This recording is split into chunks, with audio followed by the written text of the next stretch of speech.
Ladies and gentlemen, and everyone joining us from around the world, welcome, welcome, welcome to Live from NCCE, the last one of 2022. Of course, we'll be back in 23, but we're so happy that you've joined us today with these two amazing educators. I'm so excited to be here with my friend Mary and my friend Jamie. Now, Mary is from Louisiana. She's been teaching for, gosh, what, over 15 years, but she is a professional learning specialist in NCCE and a Minecraft maven, as is my friend Jamie. Jamie is also a Minecraft maven. She's been in education, what, more than 20 years, Jamie, I think?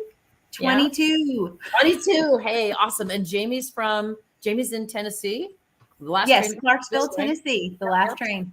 So today they're going to be talking to us about something near and dear to my heart, and that is Minecraft, but more specifically, Cloudcraft. And I know people look at that and say, Cloudcraft, is that a new Minecraft game? So we are waiting with bated breath. Tell us all about this new Cloudcraft, ladies.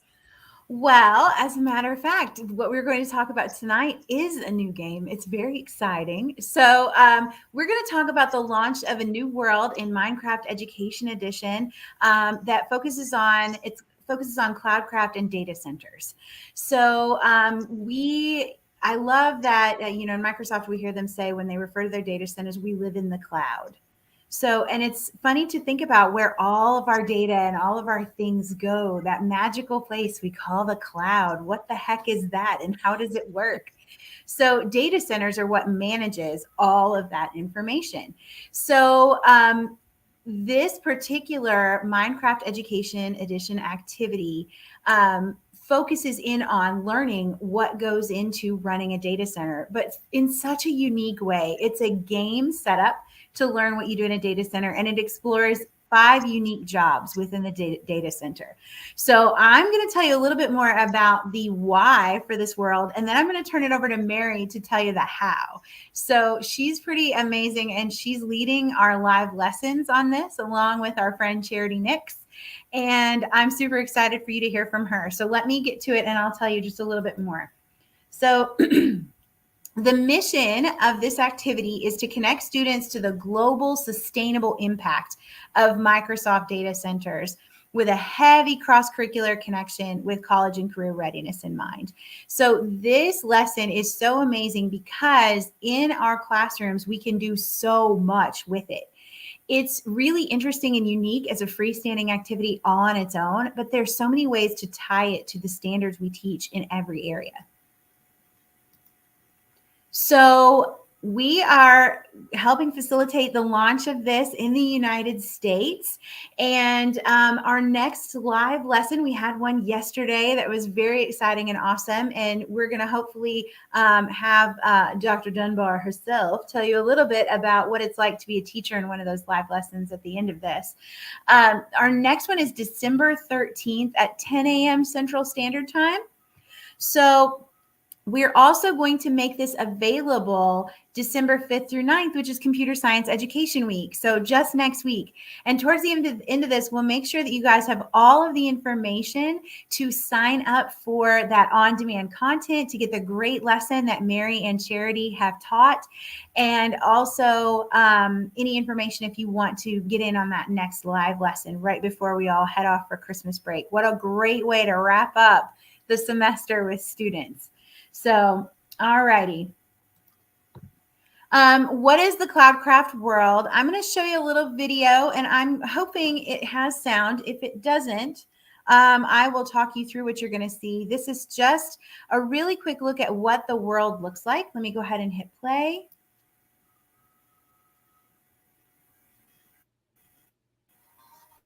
The cloud is present in almost every piece of technology you use. So what if you could explore the cloud through a game? Welcome to Cloudcraft, living with the cloud.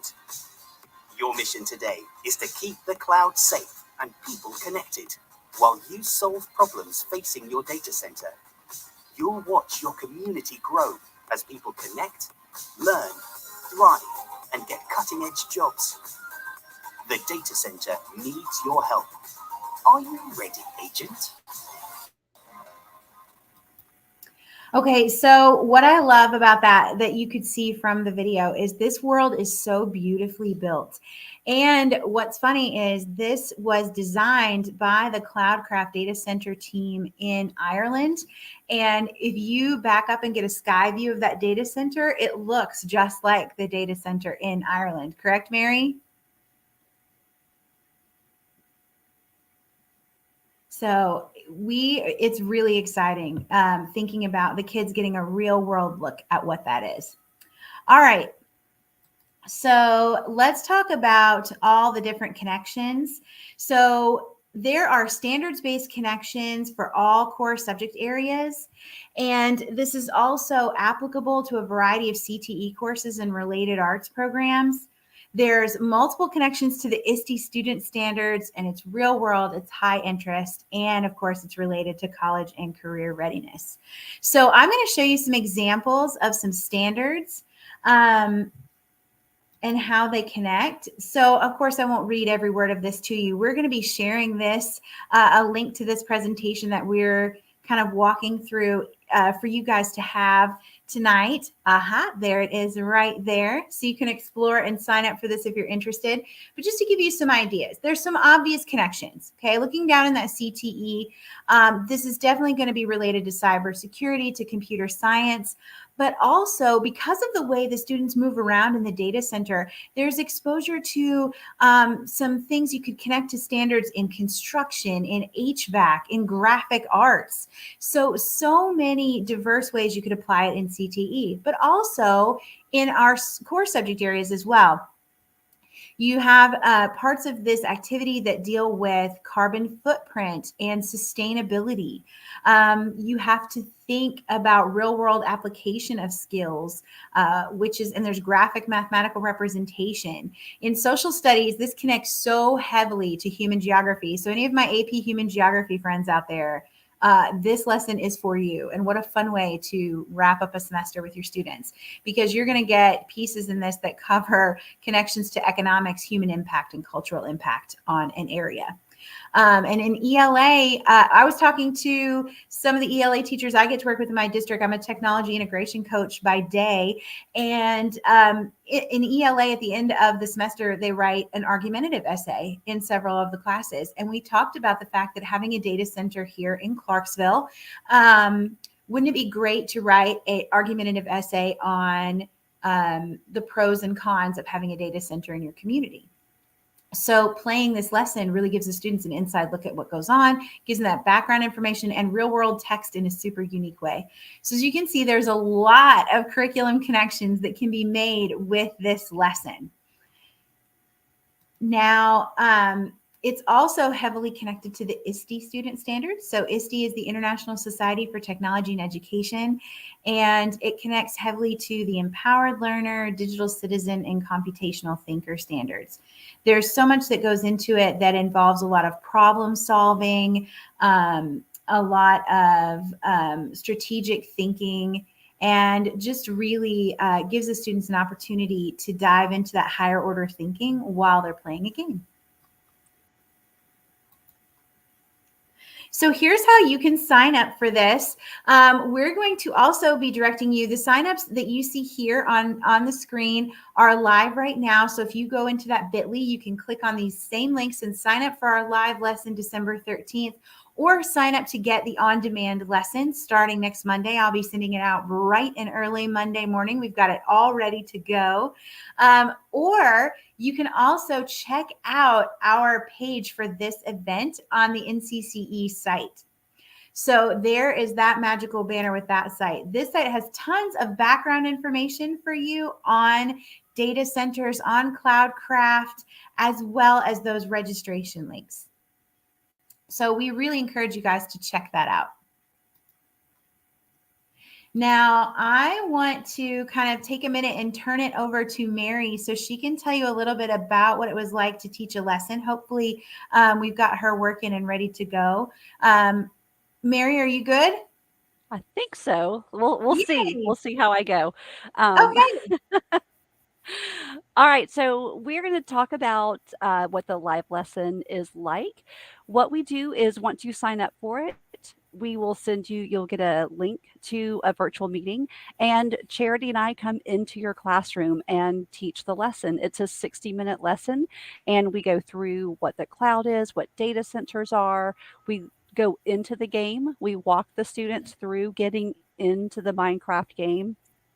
I love to look at these live lessons as a low to no prep way to bring technology into your classroom. So if it's something you've been wanting to do, you've been wanting to bring Minecraft into the classroom, the live lessons are a great way to have another teacher come in and show how to get into Minecraft.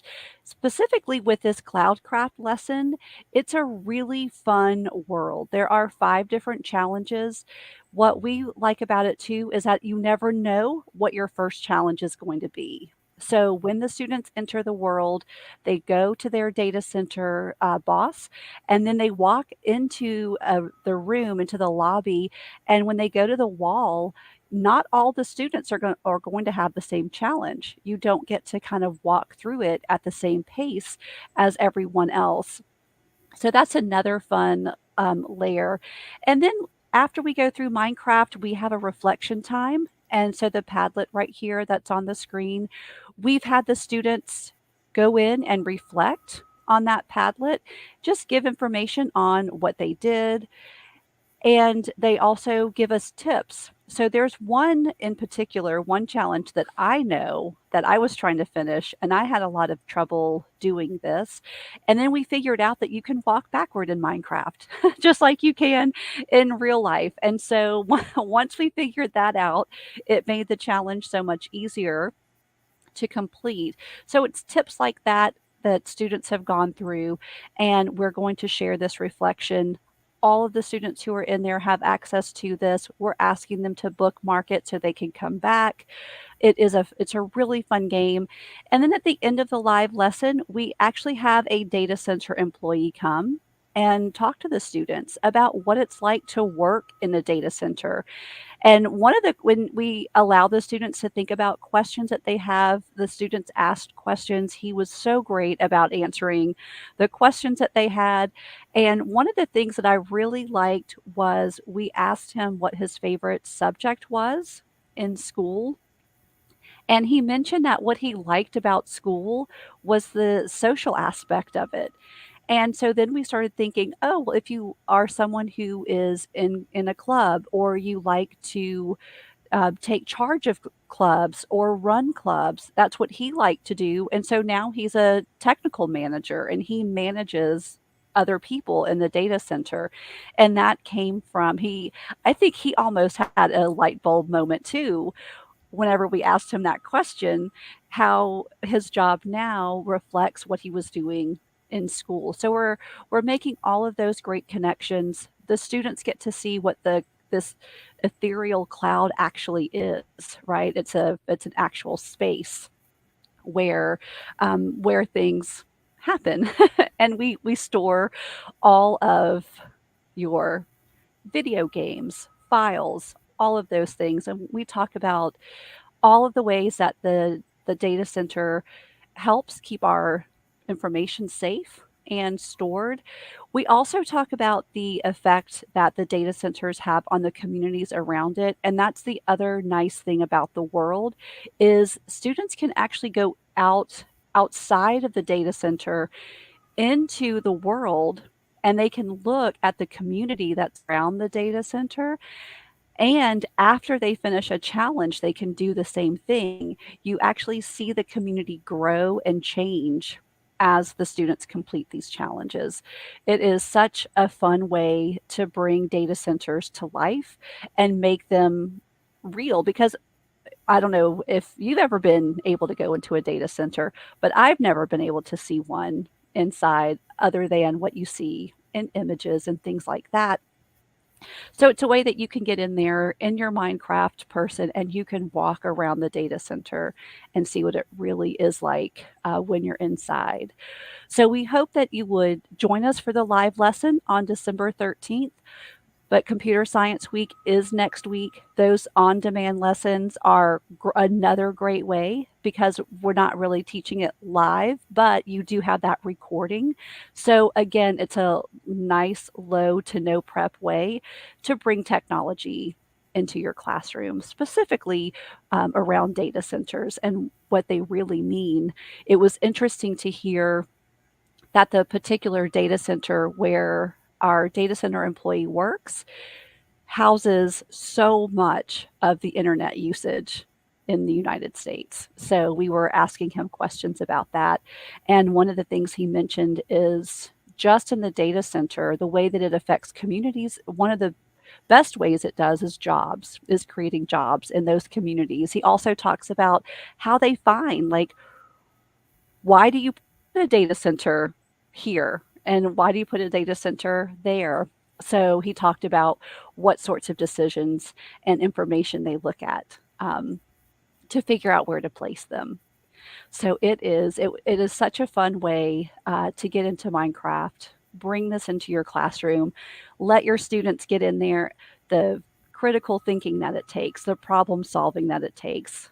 Having We had a student, and I don't know if Tammy wants to pop back in because I am going to be talking about one of her students that joined, and it was so great. It was not great for the student because he got stuck and couldn't leave. He couldn't open the door. He followed a villager into a place that he wasn't supposed to be going. But what ended up happening was once we started talking about it, we were all chatting in the Teams chat, and it was real world helping someone else. And someone put in the chat a way that the student could fix it. And I'll let you tell that story, Tammy, because I think your student just picked right up on it. It was super fun. Being able to communicate and collaborate in a live lesson like that. I mean, you had classrooms from all around and resources. So when my student was stuck in that room, and I'm conveying, because I'm an online academy, right? So I had them over in a Teams meeting here, and they were watching your Teams meeting, and he's like, "Help! I can't get out." And I'm passing it along to you, and then right when I don't remember the gentleman who had the answer, and he's like, "Oh, hack and do this." My student actually almost at simultaneously said, "I'm just going to hack it and do this." And I'm like, "Oh my gosh." They just came up with the same idea at the same time. It's just brilliant. But it was that conversation and collaboration, I think, that helped both of them kind of think in different ways and get to that conclusion. And he got out. It was amazing. It was so funny how I think you're right. As soon as the chat went in there with try this, and you said, "Oh, that's what he just did." So it was really fun. It's a fun way to get your students to be working with students from other places and to see how they would solve problems. And that's what that Padlet is all about too, is giving everyone that opportunity to reflect and to reflect about their experience with it, so then they can share those experiences with people from all over the place. And one of the things we're doing with the Padlet is we're just having people mention where they live. So when they join the lesson, and you'll see that in the Padlet, you'll see initials and then a state name. So we can see where everyone is joining and where they're playing this great game. So we had such a fun time because we were in the game for a large part of it, and it was really neat to see when people would finish their challenges, and they you get a certificate for each challenge that you finish. So you get the certificate in the game, and students were printing them off and posting pictures of their certificates. It was a very fun time. And so we really like that we're bringing it to this part of school because we realize there is a lot going on in the schools at this part of the year. So if you want to bring technology in, you want it to be a way that you don't have to prep a lot. The prep is really filling out their registration and getting the link and making sure everyone has Minecraft. And then, other than that, Charity and I take it away from there. So, We really hope that you join us. If you're not able to make it on the 13th, then please do sign up for that on demand, because you can get the video and you can watch it with your students and have a similar experience. The Padlet, though, is really going to keep it interactive, where we're going to keep the same Padlet open so everyone has that opportunity to chat with each other. And I just wanted you guys to be aware that if you decide to sign up for the live lesson or the on demand, you'll get a pre-event checklist that tells you everything you need to do to be ready to go for this lesson. How to make sure that your students have Minecraft Education Edition on their computers. We even have in the registration a link to how to get to a free trial of Minecraft Education Edition if you want to check it out. This is such a great way to get an introduction to Minecraft in your classroom if you've not done it before. And I would encourage you to do that if you've not done Minecraft in your classroom before, because Minecraft, this world is just one example of all of the great content for different subject areas that Minecraft already has built in. So this is going to give you just a glimpse of that, and such a fun way to do that. So I also wanted to give a quick shout out. Our other live instructor is in the chat, Miss Charity Nix. So we see you answering questions over there, Charity. And Noreen just asked in the chat if we could share some of the ways that data centers give back to their communities. And this is what I think is really cool about Microsoft data centers in particular. They're built very mindfully in a way that they can grow a community as well as growing the data center's capacity. So when you're in the data center game, you get a glimpse at that. I had a teacher I was talking to about this, asked, they're like, okay, if I'm managing a data center, why am I planting trees? Well, that's because you're looking at all aspects of how a data center can grow a community. So you have people who are working at the data center who are working on keeping that ecological balance, who are working on creating sustainable energy that can support not only the data center, but the community around it. So there is an activity where you're planting trees, or you are making sure you've got the wind turbines turned on and the solar panels going to power the recycling center that is moving things along at the data center and keeping things from piling up and backing up. So it's all about, yes, I see two magical words in the chat, sustainability and efficiency. Thank you, Charity. And the kids get a really unique look at those 5 jobs. So you may be able to see in very tiny print on our screen there that they experience life in the data center as a technician, as an architect, as an engineer, as a security team member, and as doing some recycling. So there's a little bit of everything. They, of course, get that critical piece where they are in those stacks, protecting that data, fighting off viruses, and keeping all of our information safe. But that larger look makes this activity in particular so much more impactful. So, and like I said, it really draws in those connections to all of the different areas of curriculum. Just the possibilities with this, as I said, are endless. The game in itself and the live lesson in itself are super fun, but you could really use this and go a lot further with it in your classroom. And as I said, if you sign up for either the live lesson or the on-demand, we will send you everything you need. With the on-demand, you get a pre-event checklist just to go through and make sure you've got everything. And then you'll get the video of Mary and Charity teaching your students. It'll be just like you're there in the live, going through it with us. And if you sign up for the live lesson, of course, you get that amazing benefit of them in person and that live interaction.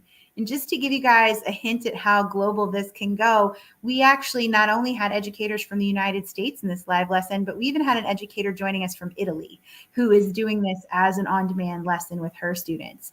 So just like I said, I was in awe of the live lesson yesterday. I just got to be a student, and it was so fun to watch the kids knocking out these challenges way faster than me. May I mention, way faster. Yes, Get my 9-year-old helping with way faster, and just what they were learning doing it, and seeing their excitement and sharing in the chat was just the best part of the day. So, and I just wanted to add a couple of other things. is we're not, and Charity wrote in our chat exactly right. Not all careers in the data center are going to be techie jobs. So you are looking at, there are technical writers if you love writing. Your students who love writing, that's another job that they need. Looking at statistics and looking at that data to figure out where would the best place be to put a data center. And then also you're right about the community and the recycling and the giving back and the creating jobs and improving everything around the data center. It's done very thoughtfully with sustainability and efficiency Yep. built in, and trainers just like us. Yes, they do That's what need I was going trainers. to say. You stole my line. That's because I was shocked. I was like, "Hey, there's people like me." I was shocked to learn that there are people who do a similar job to what I do as a technology integration coach, writing trainings to teach people how to do jobs within the data center. I was like, "How cool is that?" And what we loved is learning that this is applicable. We talked to people not just at Microsoft data centers, but at some data centers for other groups, because data centers are a thing for all the major technology companies. I'm going to get words out of my mouth. They're going to happen. So the cloud is such a huge thing. We talked to someone who works for a different type of data center who talked about how applicable this was and how what a cool way to give students a glimpse inside the work that's done at a data center, because there is currently not a way for students to take a tour at most of these centers.